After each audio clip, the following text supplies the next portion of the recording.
Hi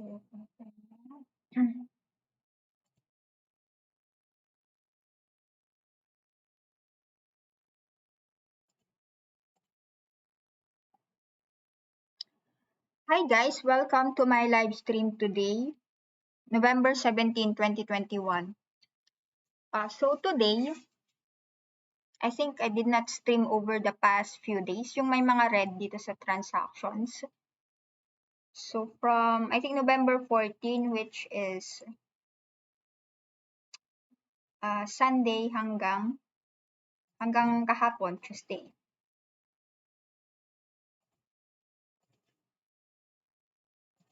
So ngayon, I have 3 parts. Yung part 1 is magkakaroon tayo ng at least trading education or kung paano gamitin yung ibang tools dito sa TradingView. And the second part will I will share my own some of my personal trades. Normally it's futures trade or kung nagkaroon ako ng purchases in some spot for my long-term hold. And the last part will be the trading or technical analysis. So today, siguro muna basic muna tayo. What is support, resistance, and trends? So saan ba ako magana? So siguro I might possibly use this one.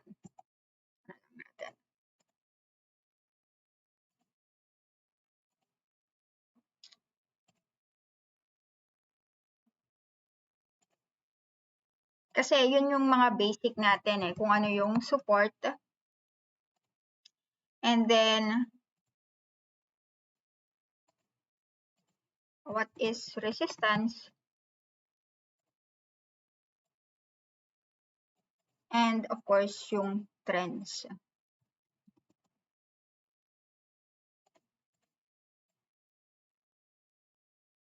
Kasi even if you don't have any indicator, as long as you know the basic, kaya mo pa rin mag-trade So when we say support, this is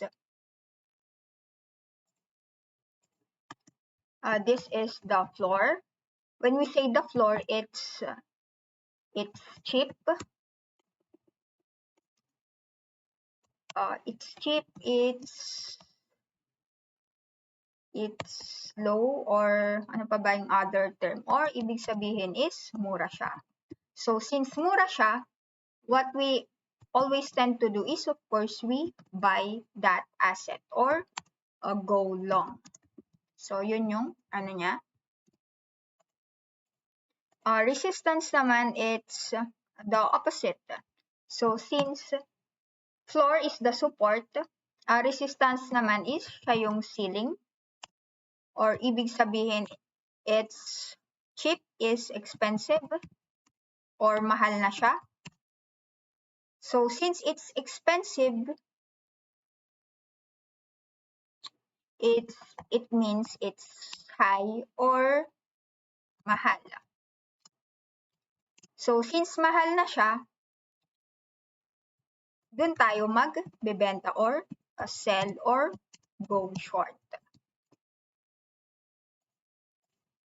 So yun lang yung pinaka-basic ng dapat naintindihan natin. And then, of course, we have 3 types of trends. Oh, maybe I'll just... So, yung trends, we have an uptrend, a downtrend, and of course, we have trendless or trendless ang tawag ko, or the one that it's consolidating, or it's the ranging. So I think basic naman yun sa trends. Or we'll just show it in, siguro in eto na lang, araw na lang. So ibig sabihin kapag uptrend, umaakyat-akyat siya. Or in short, it's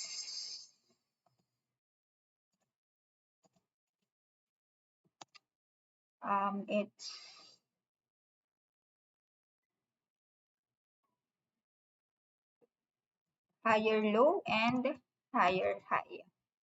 So dito naman, it's lower low and lower high. Kasi nga pababa siya. Dito naman, within the range. Within the range. Or yeah, not much moving. So higher high, higher low. Ito naman, since pababa siya, it's siguro, ano ko muna siya.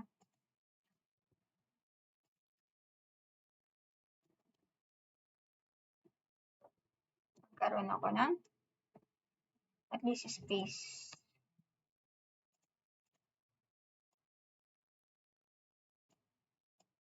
Ay,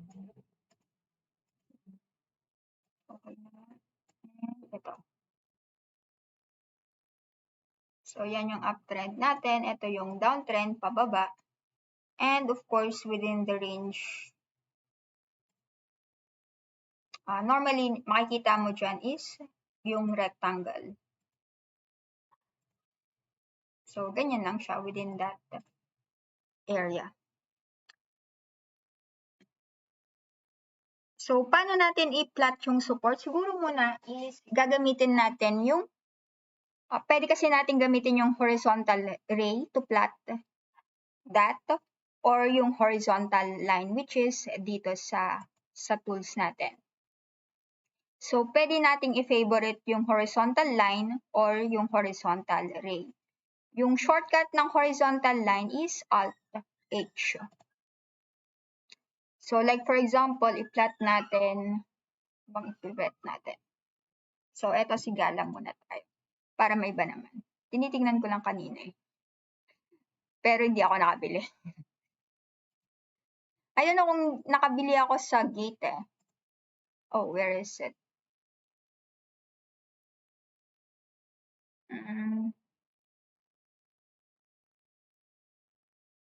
Alam ko, hinide ko something yung ano eh.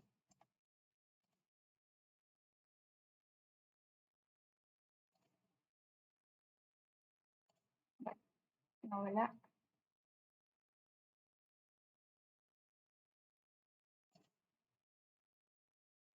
So, balik tayo dito.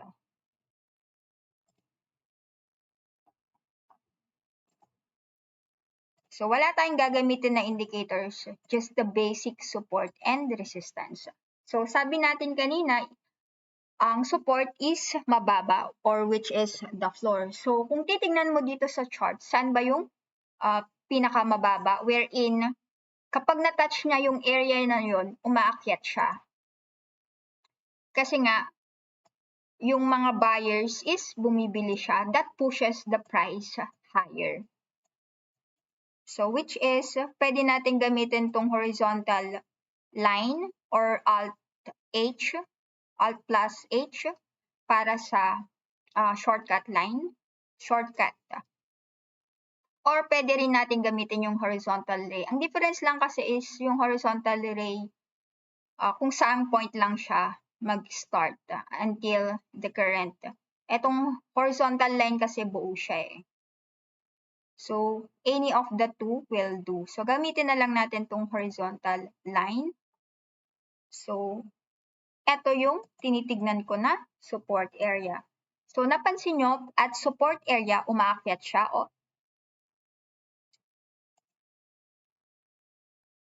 And of course, the more na nire-retest niya yun, the stronger will be that support. Kasi mapapansin mo na kapag tinatouch niya yung area na to, yung mga buyers is bumibili sila.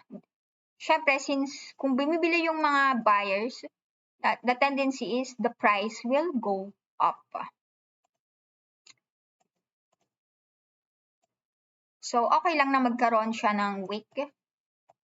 So, ikaw na lang mag-control nun. Minsan talaga is nagkakaroon siya ng wick. So, yan yung tinitignan ko na support, which is 7 cents.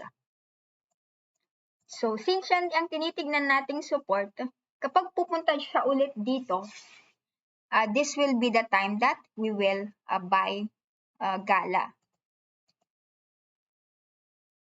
may nagtanong last time, ewan ko lang kung nakabili siya at this area.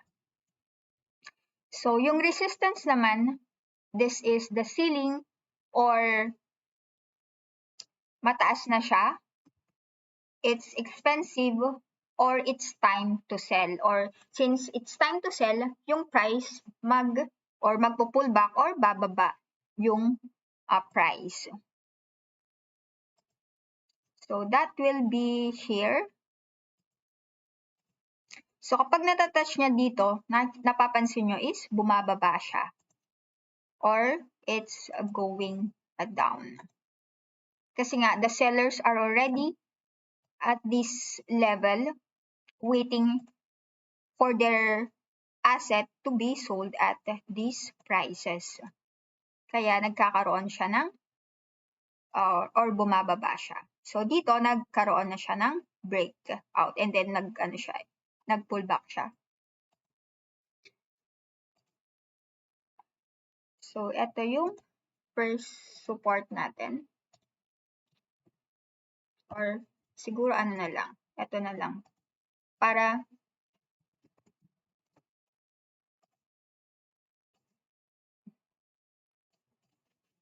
and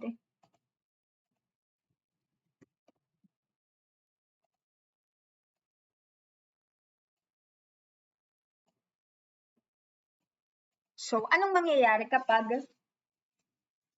nag-breakout or umakyat siya? So kapag nag-breakout naman, maghahanap kayo or mag-create siya ng bagong resistance, which is ganun yung nangyari dito. So kapag nabutas yung ceiling or syempre kapag kunwari nasa isang building ka, nasa 8th floor ka, pinindot mo siya pataas, syempre pupunta siya sa 9th floor or kung ano man yung floor na pinindot mo. So basically ganun lang din siya. So syempre ang unang titignan natin is the previous highs, which is dito. I don't know if this is the all-time high anyway. Let's just check it out.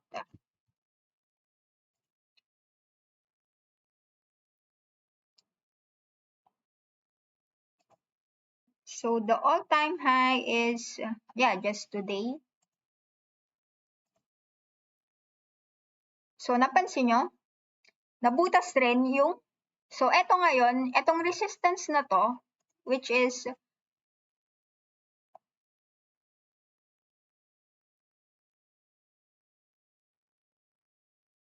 magiging support na siya.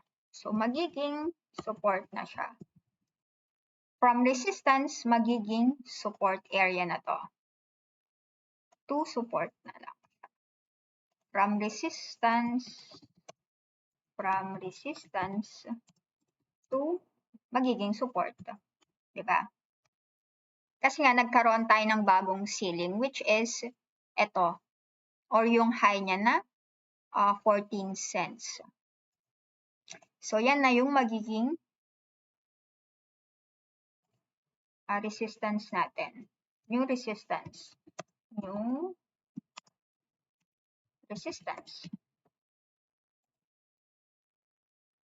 So eto na siya. So since nagtuloy-tuloy siya, paano natin kukunin yung next possible resistance? Pwede natin gamitin tong fib. Lalagay natin siya sa dating support area. Gagamitin ko will be this one. Hanggang sa resistance area. So with that, na-hit niya yung 1.786 at saka 1.618 fib. So at currently, kung magtutuloy siya, next possible target natin will be the 2.618. So etong currently, ano na ba tayo?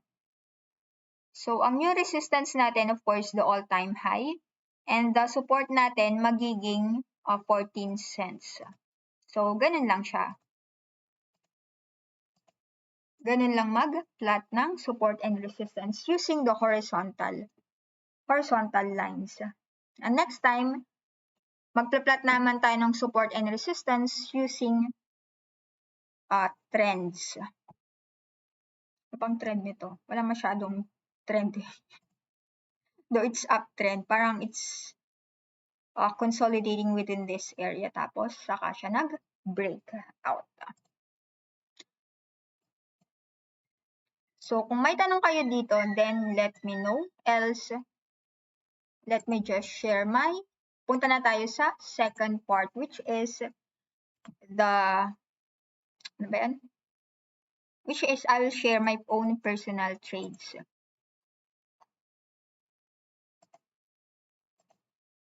So, sabi ko nga, normally I'm trading futures.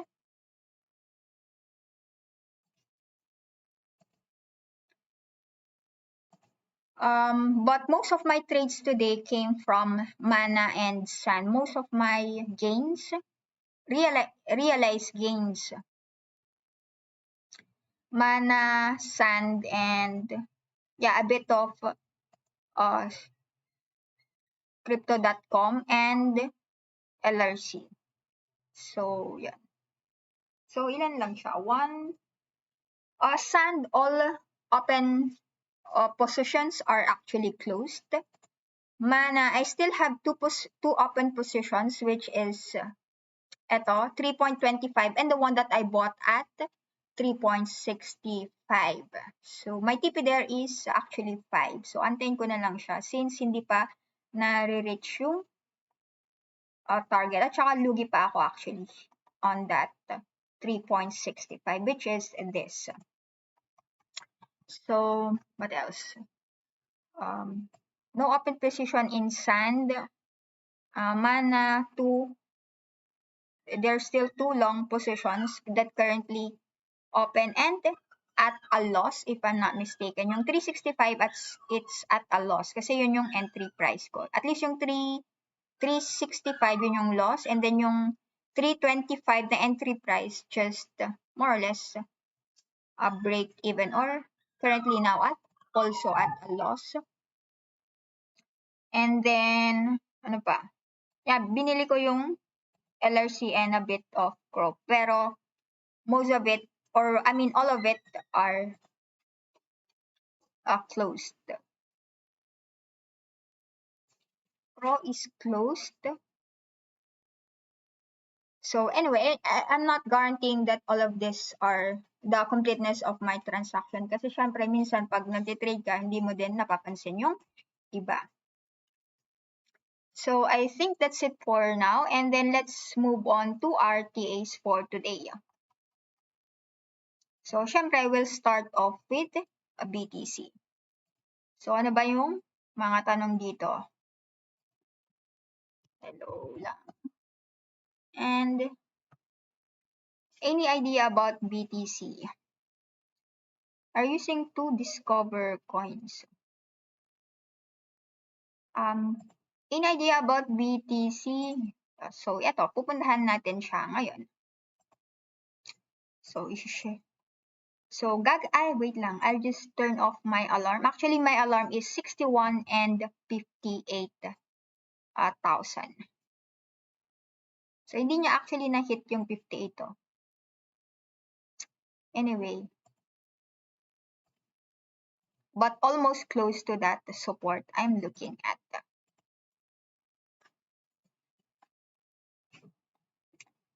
So, gagamitin lang natin yung basic as much as possible without any indicators, added indicators. Kasi kung ma-familiarize nyo na siya, I think it will be just easier for you guys. So, remember, this will be our support area. So, kasi as much as possible, syempre, ang kukunin nating support is the previous support area. So, napansin nyo dito, it went up. At around 8, nag-low siya ng 57,653. This one, yeah, more or less 57,600 area. So, dito, it's almost close to that 57 something. it might, as long as it will hold, tutuloy na siya to retest this. Siyempre, ang next resistance natin or immediate resistance natin is dito sa area na to. Napansin nyo, kasi dito sa area na to, upon reaching that 66, more or less, close to that 66 area, bumaba siya, di ba? So, this will be our first resistance area. And then, pag nag-breakout siya dyan, or if continues to move higher, then the all-time high, which is 69.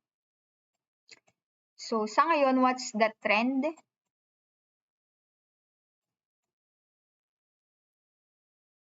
It's still uptrend naman.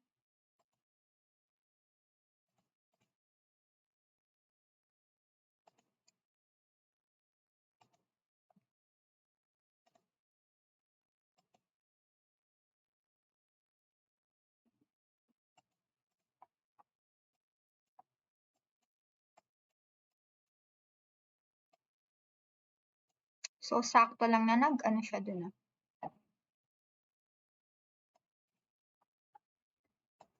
So, remember yung ano kanina? Resistance or yung trends kanina, yung downtrend. The highs is pababa. So, napansin nyo, the highs here is going down. Dito.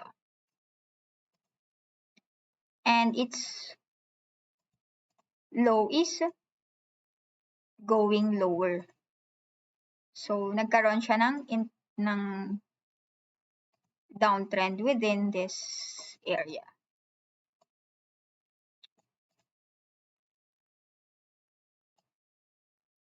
Actually, pwede natin siyang gamitin.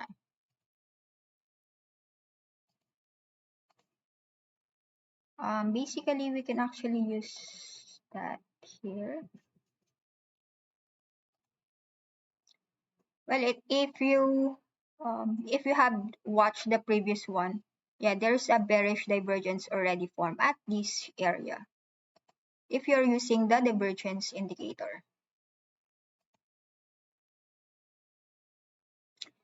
So, since it's within the major uptrend, pero nagkaroon siya ng minor downtrend. So, we'll just, kung sakali. Of course, on conservative note, as a trader, I will wait for it to at least break this one. Or at this area, I can test long, depending on your plan. Kasi ako, normally, I'm using, I do my transaction in 25% until I completed until I fully complete my 100% normal position size. Currently, I'm not looking at Bitcoin, though I'm still holding the one that I bought at what's that, 64,000, I think 64,950. So that's my entry price, which I did not, actually I part of that, no, yeah, I actually TP'd at 69 and then I relong at 64,950. So yeah, kung wala, if ever I don't have that position, of course I will test longs here, which is the support area that I'm looking at. So yeah, breakout, possibly at least break within this downtrend area.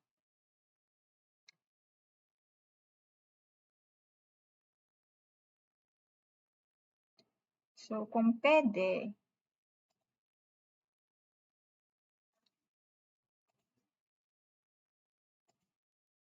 so it's a short.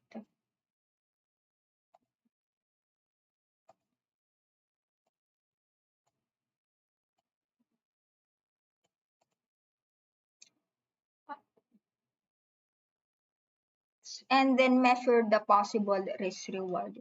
Actually, it depends on the trader, but yeah, normally I'm using the risk reward ratio of at least 2. If that risk reward is at least 2, then I'll enter the trade. Else, I'll just wait for a better position or entry price.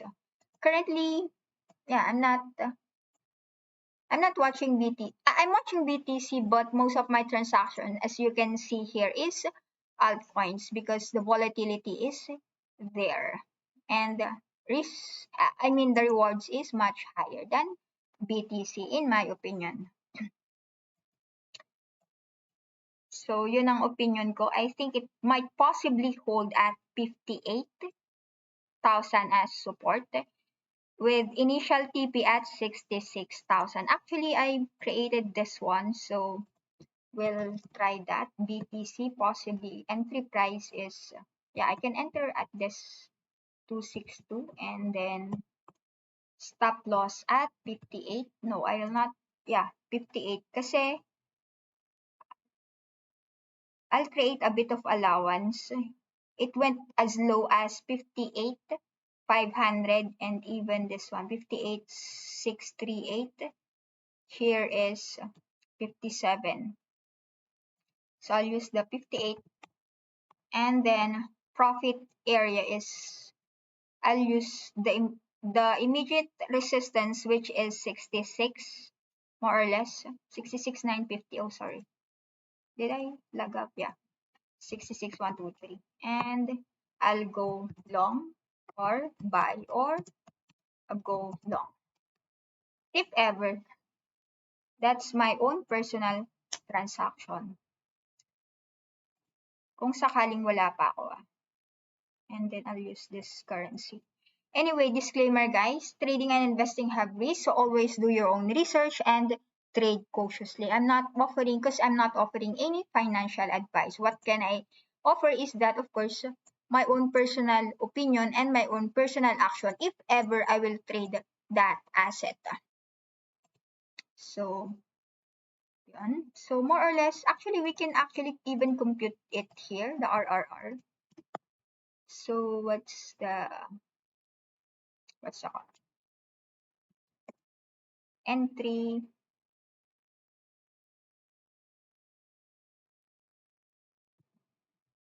less entry price divided by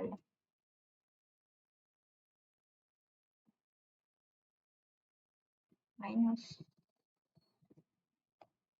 So more or less that's 2.2, which I will trade that because it meets my risk reward ratio of at least 2. Anyway, but however, it depends on your plans.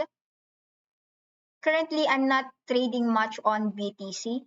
I'm not even holding much BTC. I'm more on altcoins. So yon, done.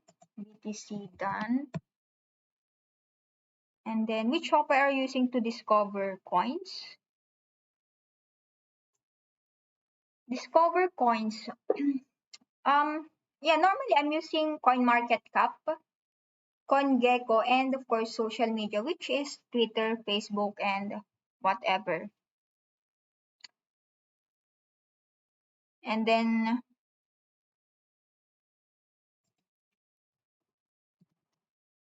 software he said. But normally that's what I'm looking at. CNC and Twitter, social media. Social media or yeah, I think that's it. Day trader or investor, I'm both. I'm both trader and investor. So, yun lang masasabi ko kay BTC. So, do you have any other questions? BTC lang ano? Well, anyway. Di ko alam. But anyway, congratulations to those who have entered long or bumili ng gala. I don't know who asked this one in our previous streams. Actually, I'm looking at it, but I don't know if I bought it at Gate.io. Because currently, this is the major exchanges that I'm using when it comes to spot Actually, majority of BTC and FTX are actually futures, perpetual futures. But some of my gains, sometimes um, I settle it in crypto, so that's also become spot. And then for other spot, yeah, of course, Binance, OKEX, Qcoin, Gate, uh, MX, MXC, and other centralized and decentralized exchanges if it's not listed here, if I plan to hold it long term.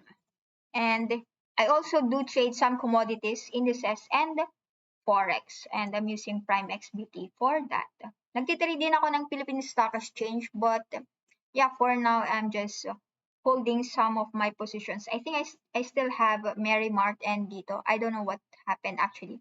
I don't have any update on it.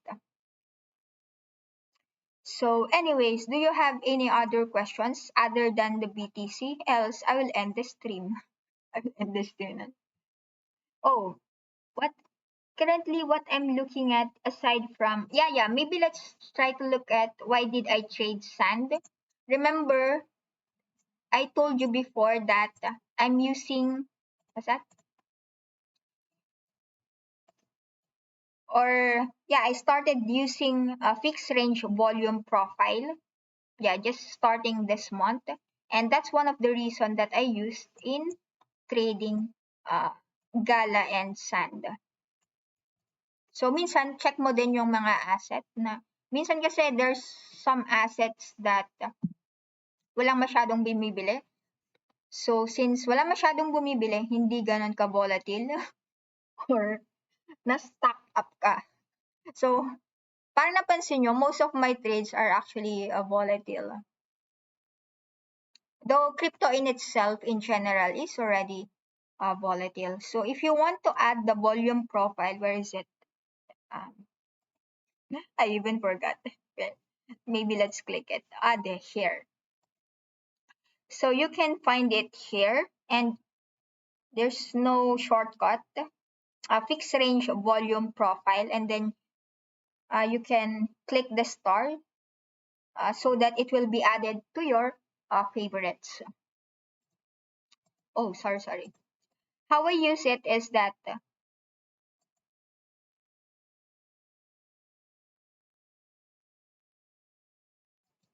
I will look at I will look for the support, and then from that support,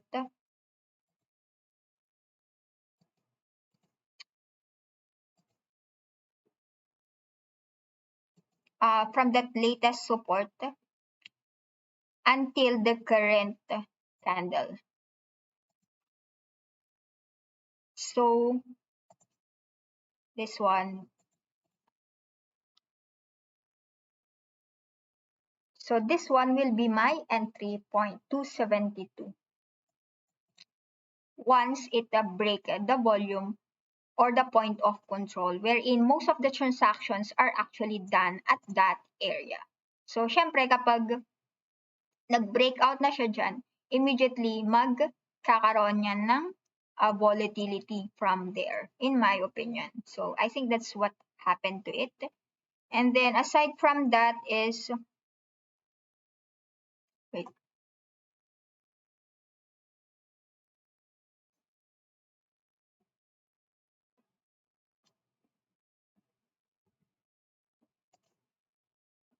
I don't know if I don't know what's my entry price. Normally I'm using the 1 hour time frame, though for this one, we'll just use the daily time frame for our analysis.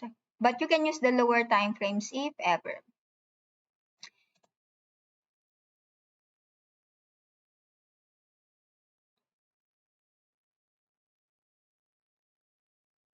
So my deciding point actually is after it break out the 272.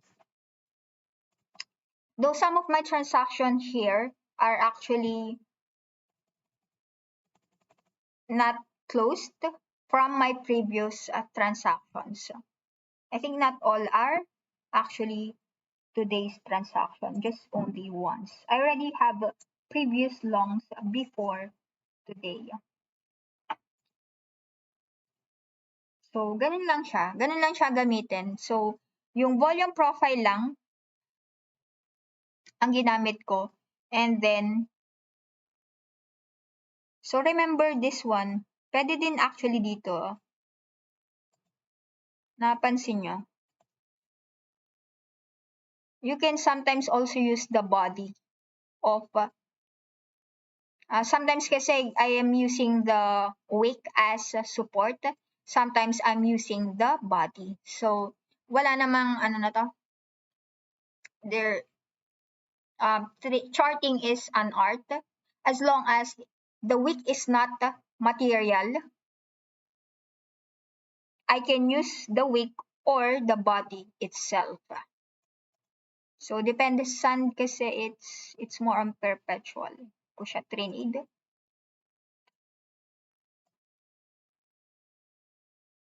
So, dito, nag-touch siya almost dito sa more or less sa body ng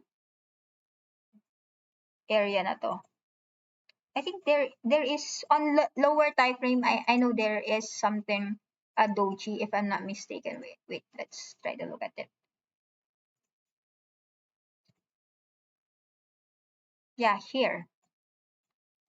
Normally I'm using the 1 hour time frame. So this is a possible reversal kasi there is a buying pressure from here. A possible lang muna siya, di ba? There is already a buying point in that area. So, yan. And then, nag-add pa yung, ito, a volume profile.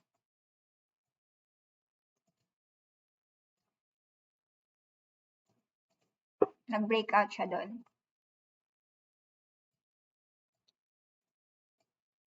That is actually, aside from here, bullish kasi masyado tong, di ba?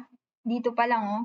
So, of course, on this candle, very bullish candle, maglolong ka na, di ba? Maglolong ka here or pwede din dito if you have spotted this possible reversal candle na to, di ba? So, kahit wala kang kahit dito lang siya, just the basic support and resistance. At saka tignan mo, ilang candles yung na-engulf nyo. So, normally, engulfing at least the current or the previous candle. So, eto, ilan? So, talagang very bullish siya. Hanggang dito, diba? Until this area. So, ilang candles yun? So, from here, more or less dito, diba? Oh, no. That's just it.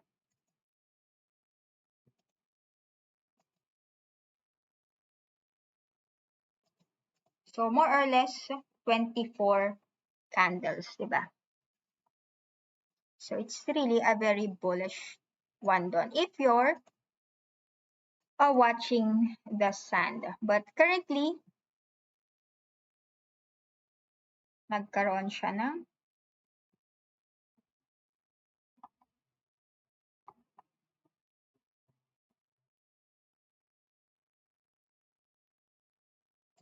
we'll use this resistance here or the previous highs here as our resistance, as our new support area, 3.20. Kasi madami akong nakikitang doji on that area.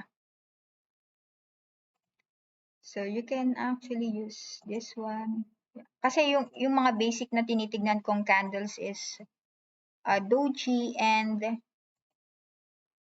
if it engulfing bullish or bearish engulfing. And of course, yung 3 green candles or white soldiers, ang tawag nila, or 3 red candles or 3 bearish candles, a possible, a bearish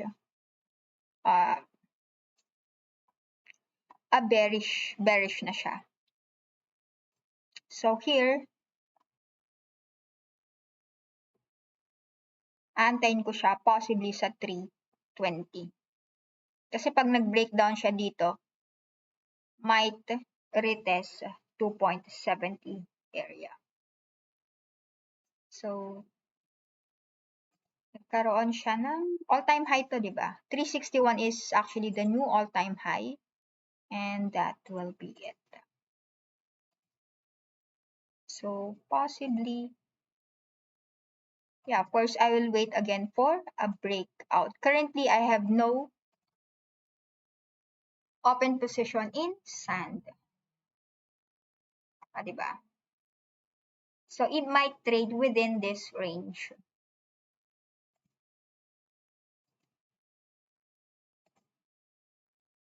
And actually, it's also a possible flag if ever. So, I will wait for that breakout. So, napansin nyo,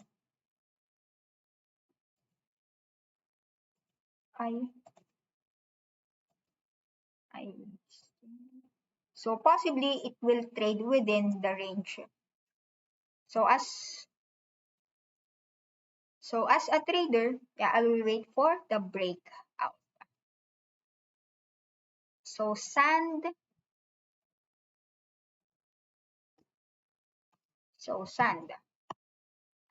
No. Actually, I don't have any enterprise right now, but I'll wait for a breakout.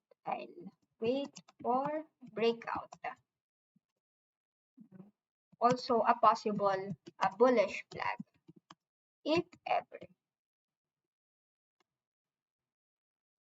So, yun ko siya titignan.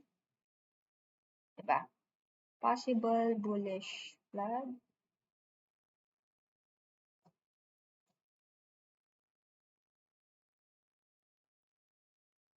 Where's that? Or maybe let's use this one. Diba? So, we'll just add that one at the breakout.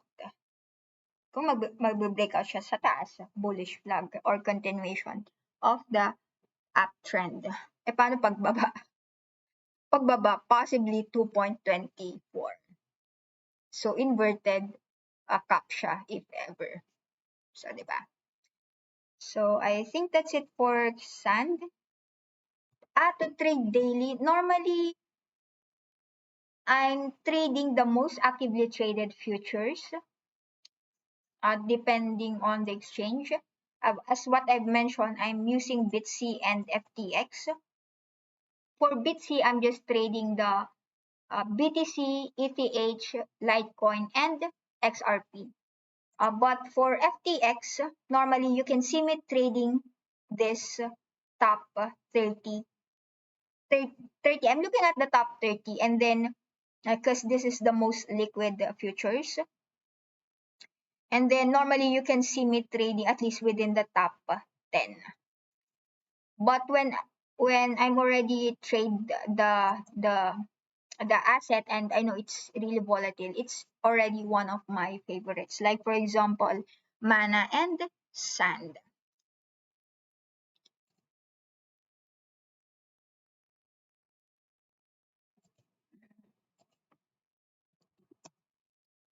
Top traded futures. I think top 30. 30.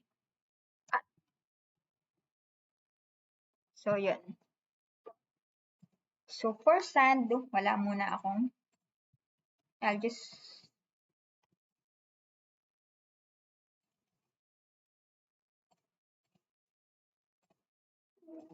let's try to delete a bit. Okay. So yun lang. And how about the Mana? I still have Mana. Maybe let's try to look at it also. And I will delete the previous ones, previous drawings that I have. Actually, they have this Mana and Sun move the same. So if I have Mana, I will have a Sand. But currently now I close Sand. Close Sand.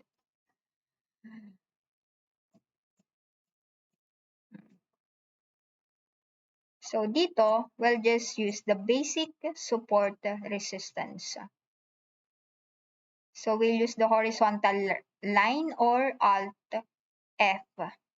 Alt H. Try ko nga. Alt H. Oh. So Alt H. Hindi naman. Or maybe Alt H. Okay.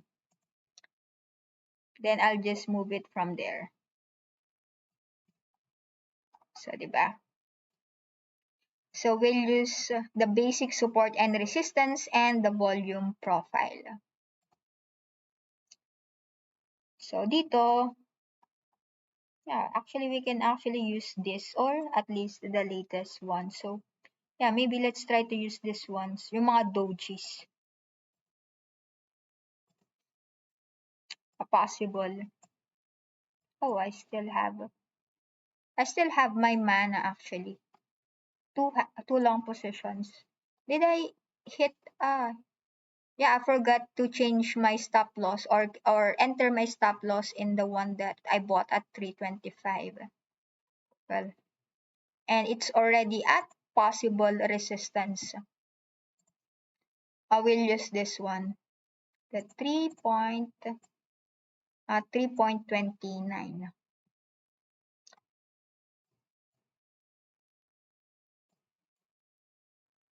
So possible support, we'll use this one.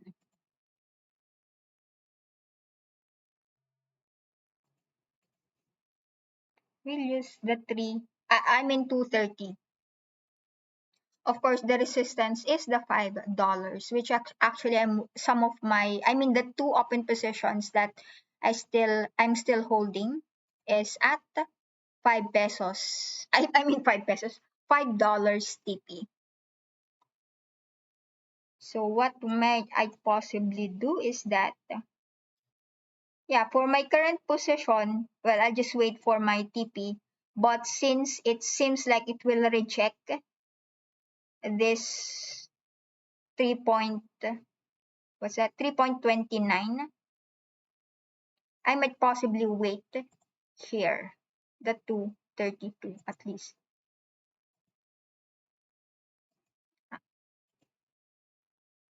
On a daily time frame, but normally you can see me trading the 1 hour. I'm using the 1 hour mostly.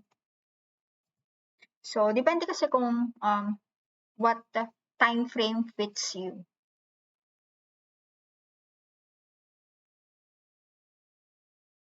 So, my possible action is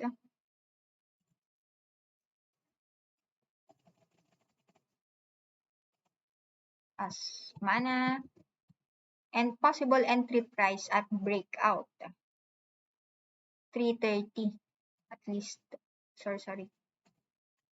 3.30 possible entry price, stop loss. I will do it in tranches. So, stop loss in tranches sa akin. So, wala pa siya. No stop loss since no SL since I'll do it in tranches. But if it's already 100% of my position, of course, I will put my stop loss, possible TP at 5. So, or I'll just enter it when I have profit from it. Para at least. So, I will leave it blank. Buy or go long at breakout. 2 point of control.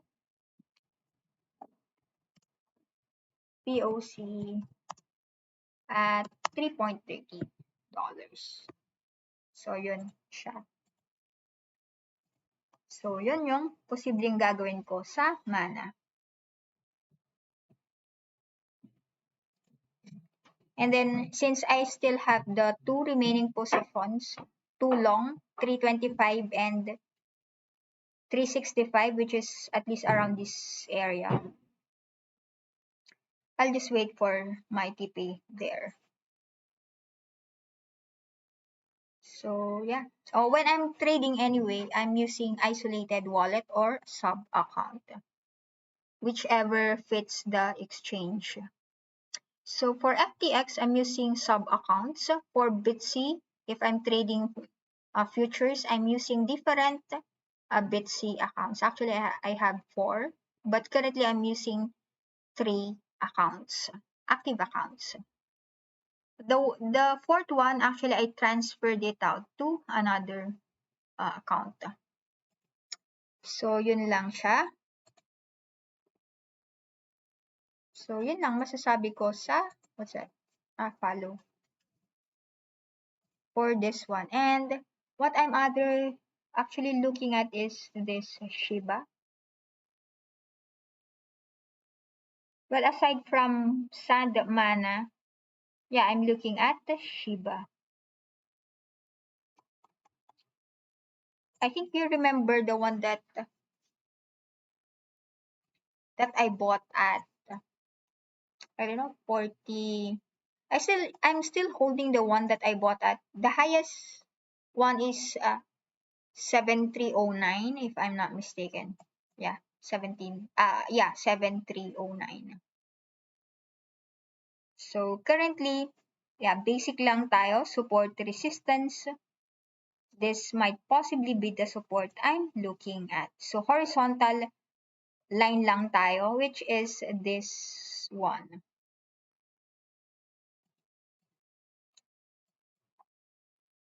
So ilang times that have been retested? 1, 2, and 3. Pangatlo na siya.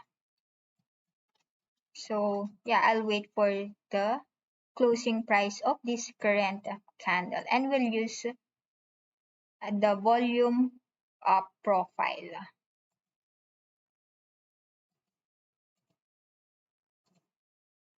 So dito sila nakabili around the 5,700. Most of the transactions are done here. So I will wait for the breakout on that area. Because yeah, I think it might possibly form a cup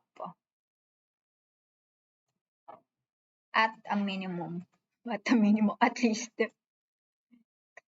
I mean, cup muna ba yan? Yeah, cup muna. Cup muna. And then, yeah, possibly a cup and handle right after. Right after. So did I have, yeah, maybe from sand, since I think I have no position in sand, I might use that sub accounts to trade Shiba. So 5658. So I'm gonna, so Shiba. So possible entry price, I'm gonna use the 5658 or more or less 57. Just there's a lot of zeros. 0.1234 57 at least. And then we'll show the decimal places 3, 4, 5, 6, 7, 8. So that will be my possible entry price. And then possible TP is the 88 something. I think 88 at 8854. 88, yeah, maybe I'll just use that. So yeah, I'll do it in tranches. But once 100% position size completed, then set SL, or when there is already a profit from it.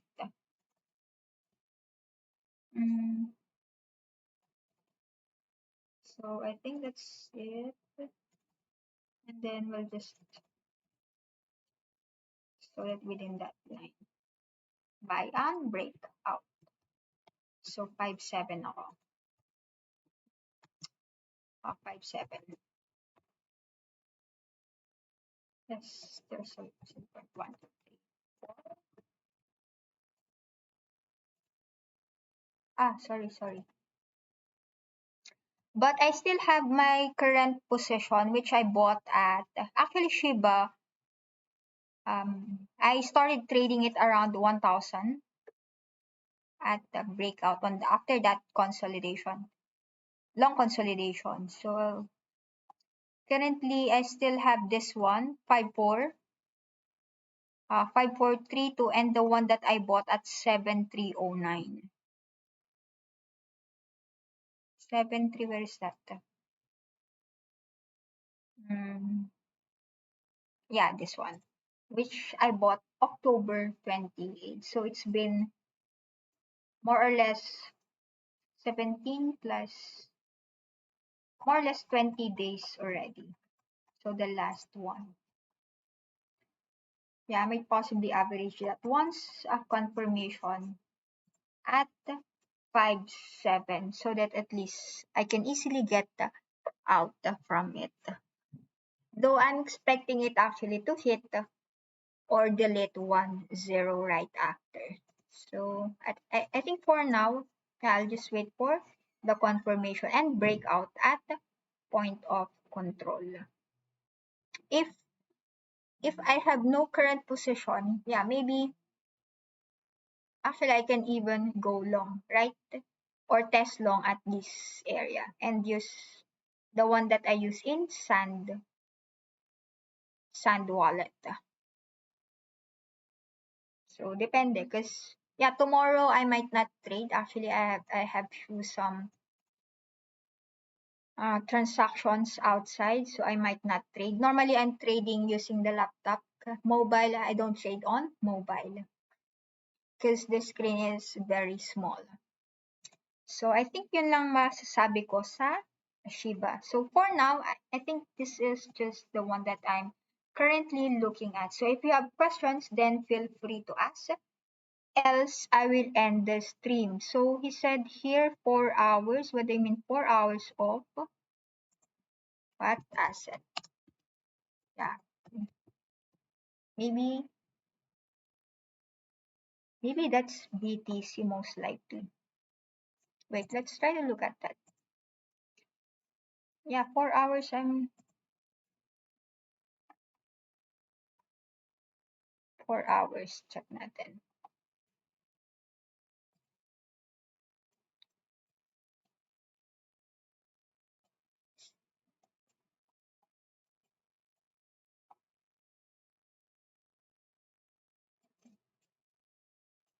Did we use some? Yeah, I think we did not use volume profile. Maybe let's try to use here.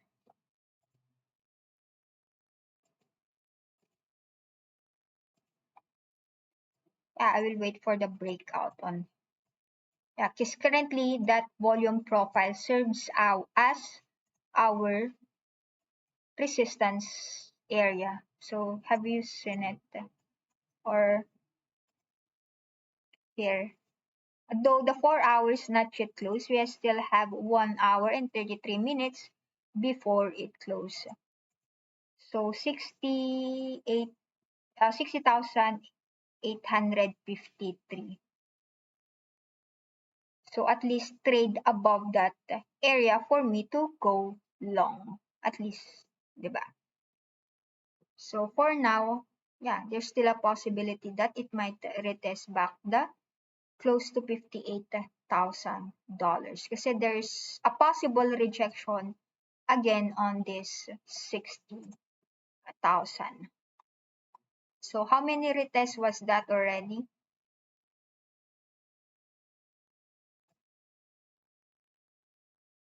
So yun. So I think let's wait for that 4 hour candle to close. As long as it closes above, so that's already a three bullish candle. So I might possibly go long, and as long as it's closed above the 60,800 point of control, because that's where most of the transactions are done. So there's also a doji within this area. Just spotting that. And what else? So I think that's just it. So depende kasi kung paano kayo mag-trade eh.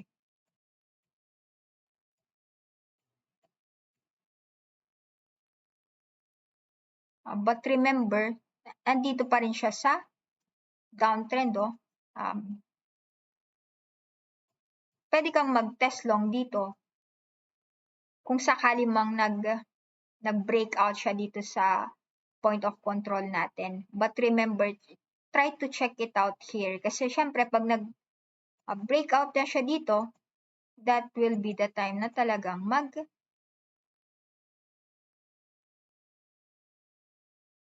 i-retest possibly itong all-time high. Kasi nag-create na siya ng new trend. But for now, posible kasing mag-bounce siya and trade within this downtrend area. Diba? So always remember the basic support, resistance, and trend. So anyway, let's see. Kasi yan yung posibleng mangyari dito. Either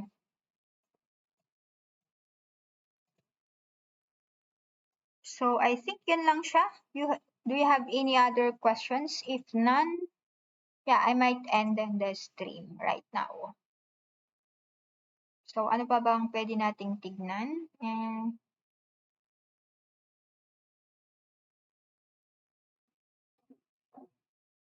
wow, that gala is, yeah, actually, yeah, I don't know. Maybe I'll check. Yeah, did we delete that one? Yeah, we delete because we use this one as our basic support and resistance. So, oh, and then nag-break out siya dito. And currently, nandun na siya.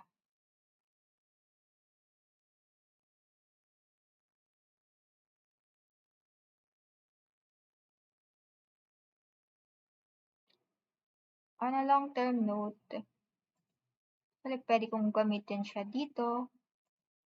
Sorry. This one first. The resistance. Sorry.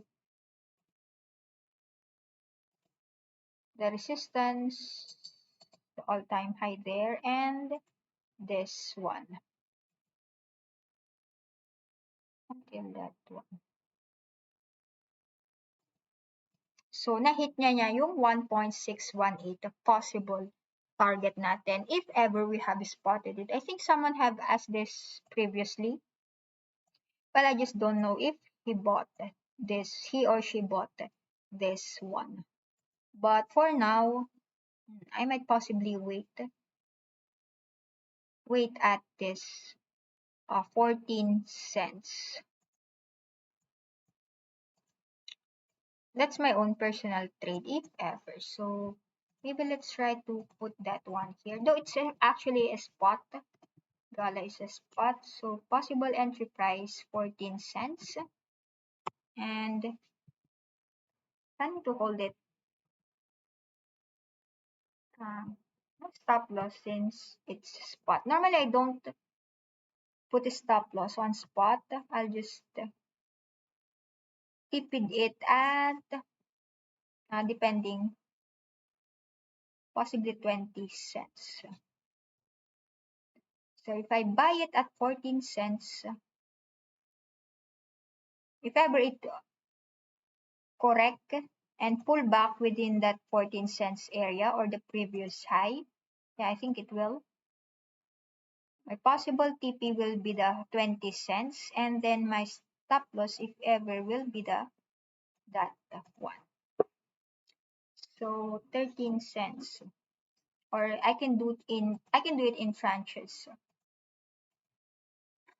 Though I seldom trade spot 20 cents, 0.20. Wait. I'll wait for previous high slash now the support area at 14 cents.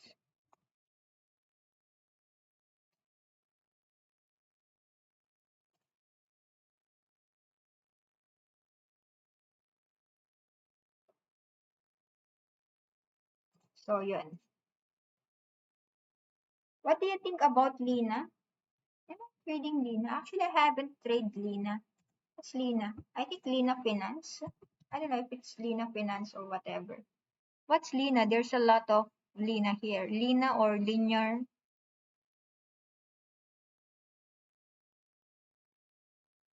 Lina what? They are both. What? Lina. What? Hashtag Lina. Oh, the linear. So the linear.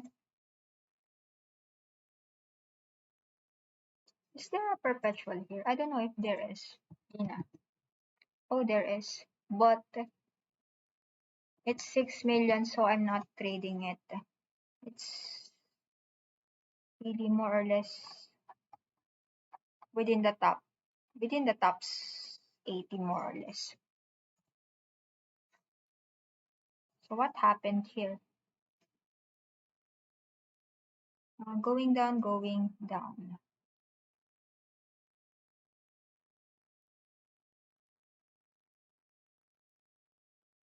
But it seems like there is accumulation happening there.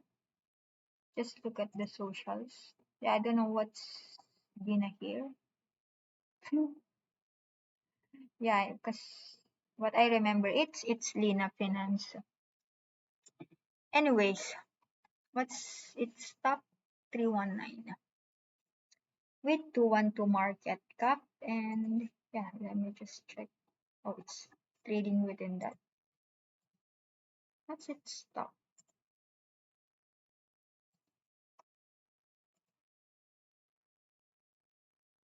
All-time high 8 months ago.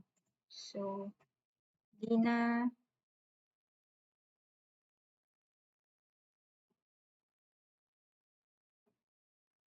maybe this one.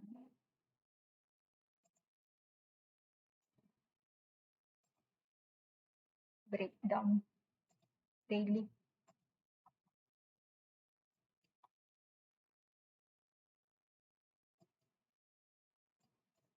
What happened here? Oh, what happened? Normally, on the first day, it's really a very volatile one. I think it also happened in, what's the other one? ICP. It went as high as 3,000. So be careful when trading on listing date. Yeah, actually, you can make a good profit, but at the same time, you can also lose a lot. So, anyways, I think on listing date, it's much more on a take profit for me.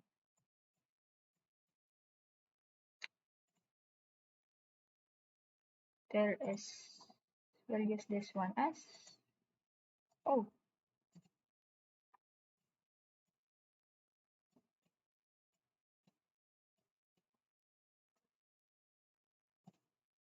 so this will be our support area.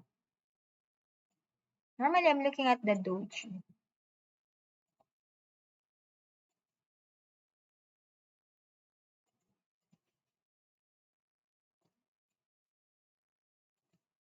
And this one.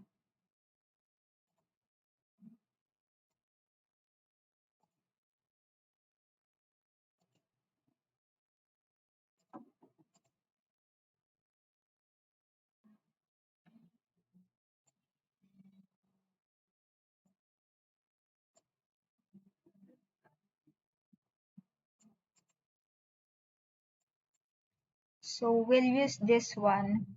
We'll add the volume profile. We'll just use the chart and then add volume profile for today.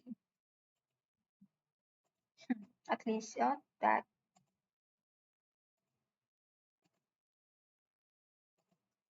Whoa. So you can see that most of the transactions are done at this price. So as long as it will hold above this,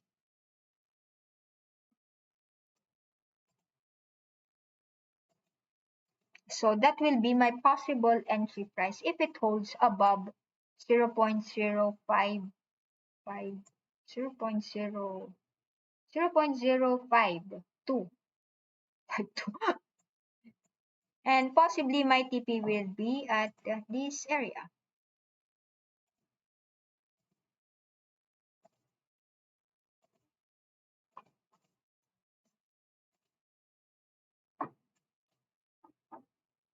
So yeah, maybe I'll wait for the closing price of at least this candle. Not unless you're trying to trade it on a shorter time frame. There is. Oh yeah. Oh, there is a perpetual, but it's not that liquid. So yeah, maybe I'll 1117. What's that? The linear, which is I'll just add the note. So linear, just symbol. I should have added the name. Anyways,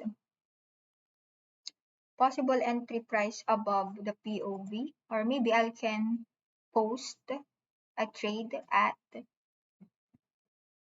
0.052, 0.052, possibly a test long,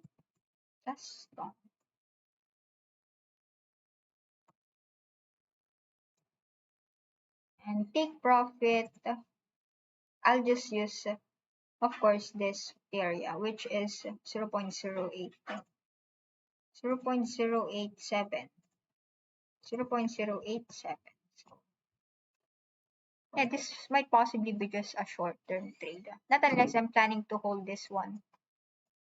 Break out to that,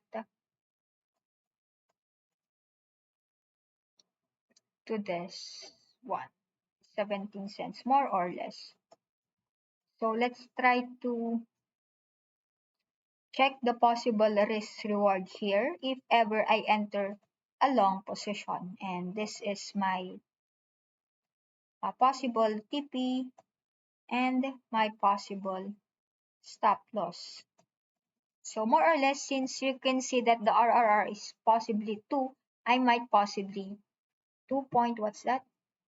2.66. I might possibly re-enter the trade. Possibly enter the trade at point of control, which is this one, 0.52 slash 0.052. So if ever I'm gonna trade that Lina one, though actually you can also wait at this area, but the thing is, mostly as long as it will hold at this point of control. I think you have seen the one that I used in mana and sand. Actually, my only indicator is, of course, aside from the basic support resistance trends, is the point of control that I use as a possible support and resistance. So as long as it will hold at the 0.052, I might possibly go long. So on a daily time frame, so Lina is done. So done. So yeah, actually I want to keep track also of what I'm saying, what I'm saying, because sometimes I'm not watching the my personal videos, though I'm monitoring my transactions. So for as of today, yeah, maybe let me share this one. Yeah, actually I'm already for today. Yeah, though it's down, the market cryptocurrency in general are down. Most of my transactions today are Sand, Mana, and the rest. So that gives me an ROE of 2,800 something. So yeah, I think yeah, there's still an opportunity despite the down or the pullback. So yeah, I think it's yeah, year for the month of November, that's even the highest so far. So anyway, thanks for Mana and San for making my ROE for today. Yeah, actually tomorrow I don't know. I might not trade, or even if I trade, it might not be might not be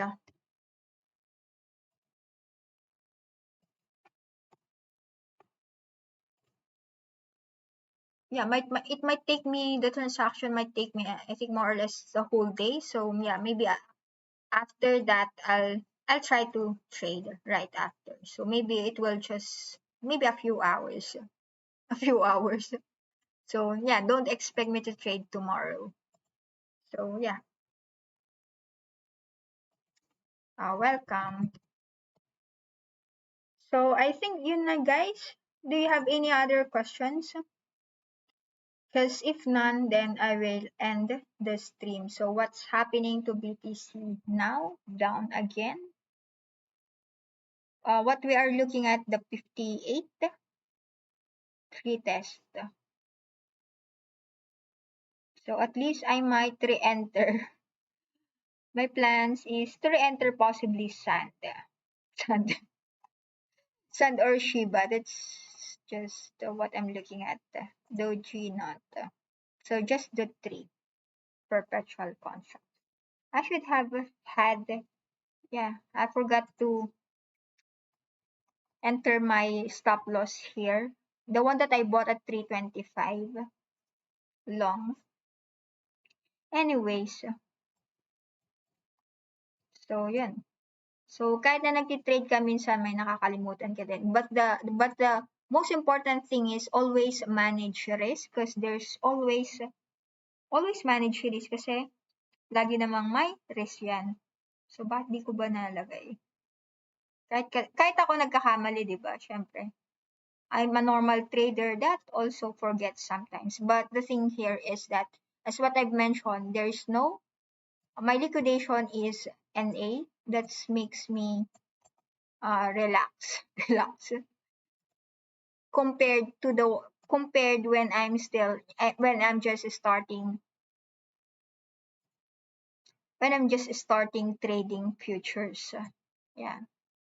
Yan nung nagsisimula ako, I also experience a lot of liquidation. But for now, I think liquidation is not on my vocabulary. vocabulary.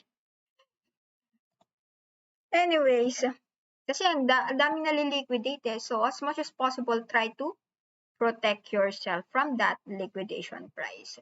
Kasi pag masyado kang tight or very close ka to liquidation, syempre ang tendency is that it's much more stressful and yeah, you will just watch the market or watch the market, di ba? Syempre, baka hindi ka pa makatulog nga eh. So, yeah, that's also one of the reasons dapat dapat din is you have a complete sleep. Complete sleep. Normally for me, it's 8 to 10 hours. O, di ba? Maano ako eh. Maano ka sa tulog. Though medyo nagbago lang yung sleeping hours ko. Dati kasi at 10 or 9 p.m. tulog na ako eh.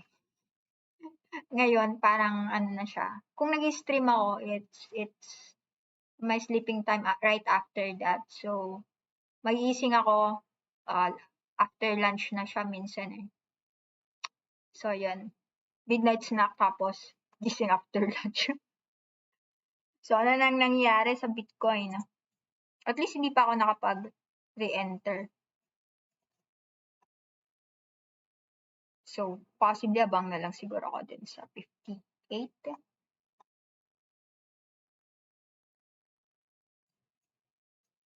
So, ang ginamit lang natin just the basic support, resistance, and yung point of control. Kasi, doon nangyari yung most of the transactions.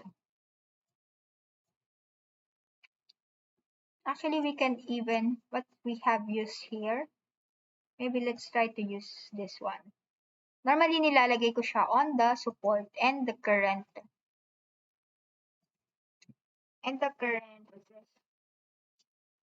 Candle. Pero I think malayo na masyado tong 47.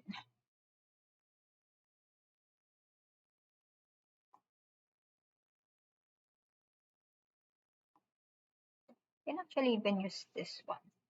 Wait. We use this one, so I might possibly use this one better because it holds at that area. But still, that's still the support. I mean the resistance, which is the 61. So anyway, I still have a long position in BTC, so I'll just wait for it to recover a bit or stabilize a bit from this level. So I think that's it, guys. Pump 90% possible from air. What's air? May ganun ba? Hindi ko alam yan. Ano yan? What? Air? Air or Ethereum? ETH?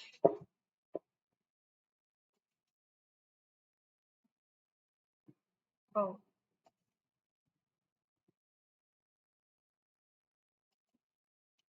air. I don't know what's air. And I don't know. There's not none. So let's go back to this ranking.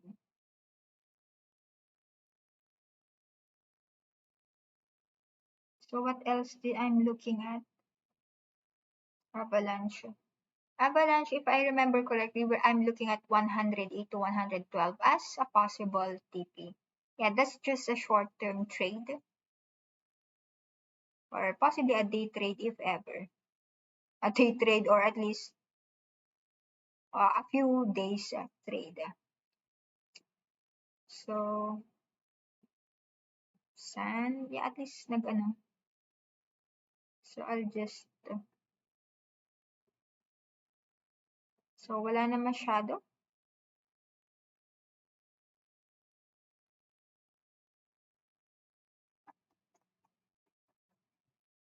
So, if you have no questions, then I will end the stream. No questions. Then I will stay.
So I think that's it, guys. See you again tomorrow.